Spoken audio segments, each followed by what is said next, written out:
So let's talk about my month of being vegan, shall we?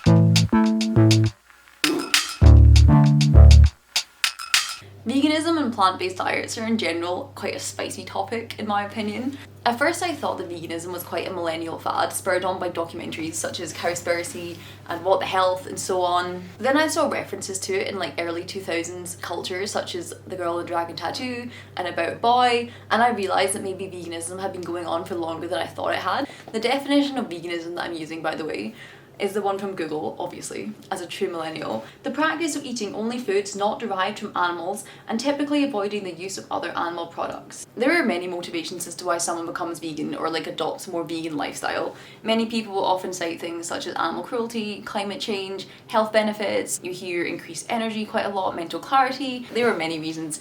So I thought for 2021 I would try Veganuary.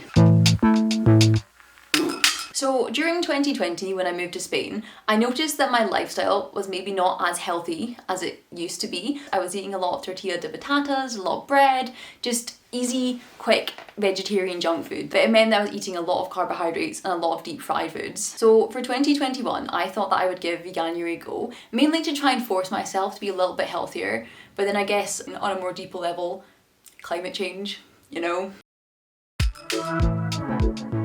The vegan landscape in Spain, I would say, is very different from the vegan landscape in the UK, as in it doesn't exist to the same extent here. Finding vegan options in restaurants and everything is a little bit harder, so I thought that being vegan whilst coming back to Spain would kind of be a bit cool because it would force me to cook more meals at home. Generally when I cook meals at home I tend to make them quite healthy anyways, so it kind of was going to push that on a bit, you know?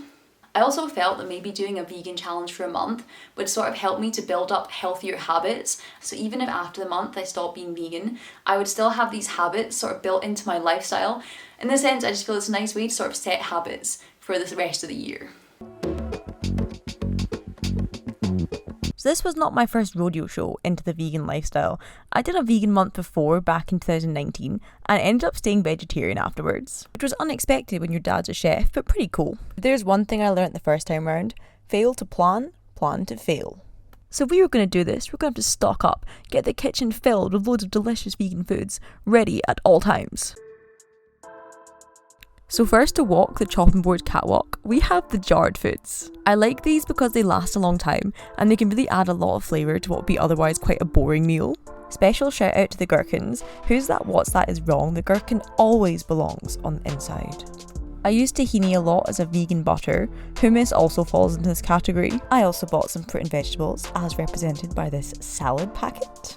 We also have the spice cults, which never fail to make a meal slightly more interesting. Vegan milk, self-explanatory, essential. I also got a bunch of beans for the proteins, and chickpeas served many ways because I'm an addict. I can think of worse things to be addicted to, such as crystal meth. So I know what you're thinking. With all this planning in place, my vegan month must have gone absolutely perfectly, absolutely swimmingly. Surely absolutely nothing could have gone wrong. The worst day I had whilst being vegan was when I missed lunch and I missed dinner. I just didn't plan well enough in advance. And we started drinking at like midday. One of the best parts about living in Madrid is that you get a tapa with every single beer that you order pretty much. But the Spanish tapas are rarely vegetarian, let alone vegan. So I basically didn't eat anything all day. And oh my gosh, the hangover I had the next day, I was dying. Like, oh my goodness. Say it with me, guys. Fail to plan, plan to fail. So overall, I actually did a lot of home cooking and I ended up eating pretty healthily because of it. Spicy rice dishes were a big one, smothered in sriracha. I also ate a lot of mushroom soup. Look how aesthetic that mushroom soup bowl is, man. I ate a lot of these vegan wraps, which were filled with fresh fruit and vegetables, and some tinned ones. Still counts.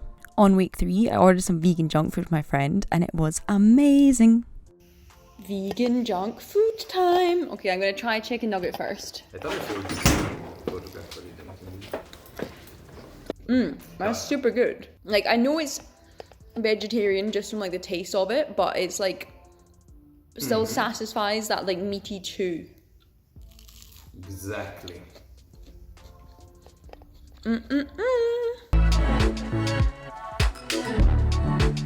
So in Spain, my main group of friends, they laughed at me so much just for being vegetarian, so I knew that when I told them that I was vegan for the month, I was going to be absolutely roasted, which let me tell you, I was. It's fine, it's fine. Honestly, like, I'm not upset by it, it's fine. There was a dinner where everyone was having burgers and I was shown by 3 different people the same vegan burger they'd chosen for me. I felt that even though I was doing the challenge alone, I really had the support of my friends and everybody was really for it and they were really embracing. They were like, you still come, we'll adapt around you. It was really nice to have the backing and the moral support of my friends for the challenge. And every time I saw them, be like, oh, how's the veganism going, Ellie? And I was like, yeah guys, it's going great, thanks for asking. So I just felt that it really created a nice sort of sense of community, shall we say. It was really nice and I wasn't expecting that. There were a few downsides to being vegan. I think the biggest one for me was forgetting that I was vegan. There was one day when I made a trip all the way to Madrid to Chinatown because I really wanted a bubble tea, and then when I got there I remembered that I couldn't have bubble tea because it had milk in it. But then also I know that when I can have bubble tea again, it will make it so much more special. It's gonna be amazing. It kind of forces you to wait, and like the temptation and the build up, I know that that bubble tea is gonna be 11 out of 10. Meat spiked is a term that I coined when I was vegetarian and I still stand by it. When you order food at a restaurant and the menu does not mention having meat in the dish, and then the dish arrives and it has meat in it. This only happened to me once actually during the vegan challenge, but it really brought on a moral dilemma. I didn't want to waste the food because I'd ordered it, but at the same time I knew that I would break the challenge if I ate the food, so I came to the compromise of picking all the meat out and giving it to my friend and then eating the rest of it. So there was definitely some meat residue in there, so I guess we can all say that actually I didn't achieve the vegan challenge month. But if you're doing veganism for a climate change perspective, which is one of the main reasons why I wanted to try it, I do think that it's actually worse to bin food once you've ordered it than not eat it and still remain vegan. You have to make your own decision on that, but that's the decision that I made, okay? The climate vegan inside me was internally screaming when that food arrived, let me tell you.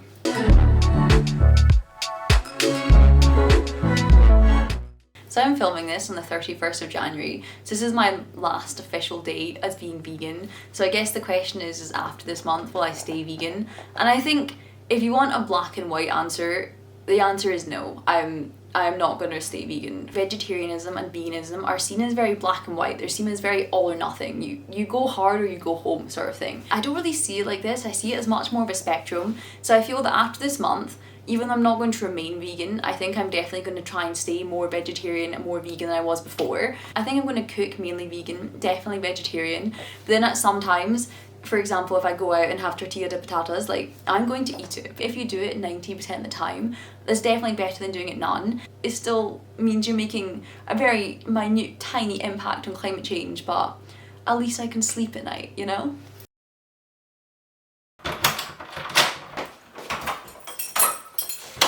When I was buying this in the shop, I got there and the lady told me they were out of black tea, and she was like, oh, I'm really sorry, if you want that, you'll have to wait 10 minutes. And I was like, mate, I've been waiting for this moment for a month. I can wait an extra 10 minutes. Okay. Officially breaking veganuary. Super good. Worth it. Tastes like accomplishment and achievement. So now I'm going to drink the rest of this and edit this video, I suppose. Bye.